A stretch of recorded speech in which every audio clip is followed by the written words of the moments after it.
actually had a topic request from someone that they wanted me to discuss. They wanted to know my opinion on this question. Do I believe that there is the one, for people out there? Is there such thing as the one? My answer to that is I do. However, not in the sense that you might be thinking. I feel like anybody can be the one for you. It depends on the person and their mentality, their growth mentally, physically, emotionally, but also spiritually. And I'll give my examples of why I say that. I feel like I have the one in my life right now. I feel like I have the one in a few people. I have a friend that means more to me than any other man in this world. I love him. I love him so much. Sometimes it's um, amazing to me that I can love a person that is not my spouse, that is not my boyfriend that much. This is a person that has done so much for my family, for myself, my children. As a matter of fact, he came into my life about 4 or 5 years ago. I want to say 4 years ago, and he calls himself my kid's dad. He loves my children more than their father. He takes care of my kids more than their father. He gives my kids more than their father. He speaks to my kids more than their father. He is the one in the sense that, not in the sense that I give myself or my body or whatever, but when you're young and you see things and you are used to a certain type of norm, you grow up with the mentality of thinking that it has to be this way. So growing up, I felt like, because of the things that I've seen, that your body should be in exchange for something. My body is not in exchange for a man to do what a man is supposed to do, for a man to treat a woman the way he's supposed to do. My body should not be the motivation behind you maintaining your role as a man. A man is supposed to, respect a woman, treat a woman right, is supposed to love them, protect them, no matter what they're getting from that person. So this person showed me that it doesn't have to be an exchange in that sense. So he's not in my bed.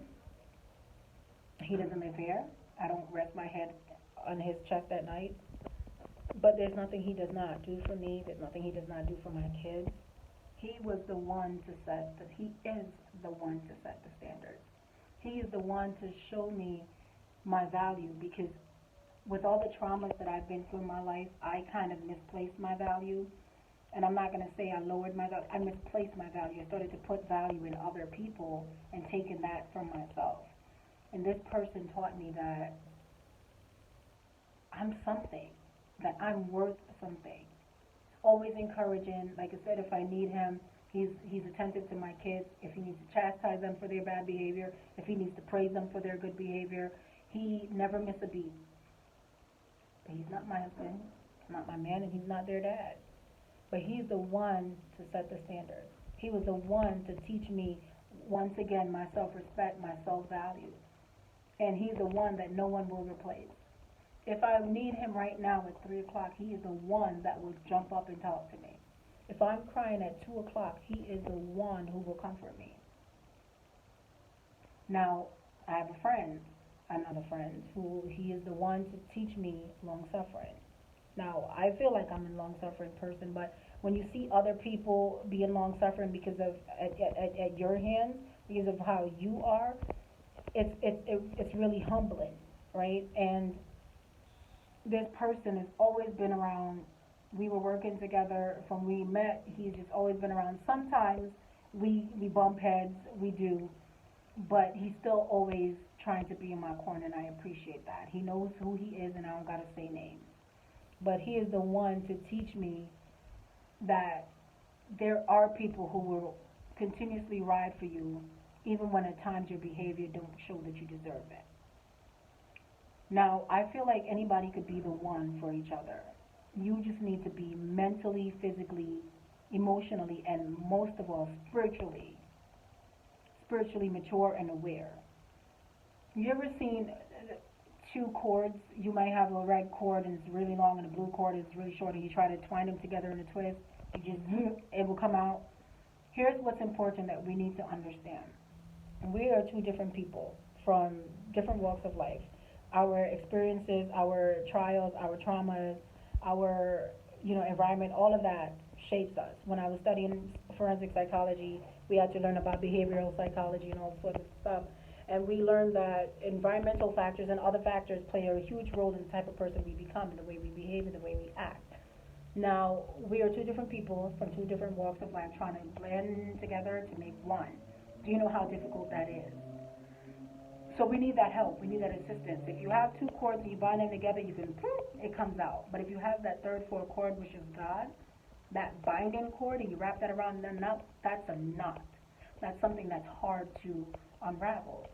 So when you have that right spiritual mindset, you can grow to become the one for each other. I'm not telling you to change who you are and lower yourself or your standards or your class or whatever to meet somebody's need, but what you do not see, what people do not seem to understand and what do not seem to accept and are not honest with themselves in realizing is that there has to be a change and an evolving and a growing when you are blending your life together. You have to be able to grow together, change together to suit each other's needs, because the reality is we are always going to be two different people, but we have to find a way to coexist and blend. Once we have that third chord, yes, it's more binding, but the reality is you have to also understand that you have to do your part. You have to want to do the work to become the one for the person that you love, and that person has to do the same. You have to be able to understand that it takes mental growth, physical, spiritual, emotional growth, and that understanding that we're not going to have sunshines and rainbows. We're going to bump heads because I wasn't raised like you, because your thoughts are not like mine. So the reality is, I honestly feel in myself, anybody could be the one. It could be the one to set the standard. It could be the one to teach you a lesson. It could be the one to break your heart. It could be the one to do anything. Anyone could be the one. But if you're looking for that one to spend your life with, you have to be able to say, I'm going to be the one for you, and you have to say to the person, you're going to be the one for me, right? So we both have to understand our role and our steps and our goals, and we have to make that become in line with God's thoughts, God's view, and God's purpose, because anything else, we're two people trying to blend together, and we're not going to be able to get it right. But it is possible. It is possible to find the one in anyone. You just have to want to. You have to put in the work, put in the time, put in the effort, and be realistic. We're not going to get along. Heck, even the most longest marriages still have problems. But you have to be realistic. You can make the person the one. You can make yourself become the one, because you can't make nobody do anything they don't want to do. And that person can make themselves be the one for you. You both have to just have that understanding and to try it together. So that's my opinion on that. Like I said, you can always drop a comment. If you share a different opinion, I welcome it. And, just basically let me know what you think about it.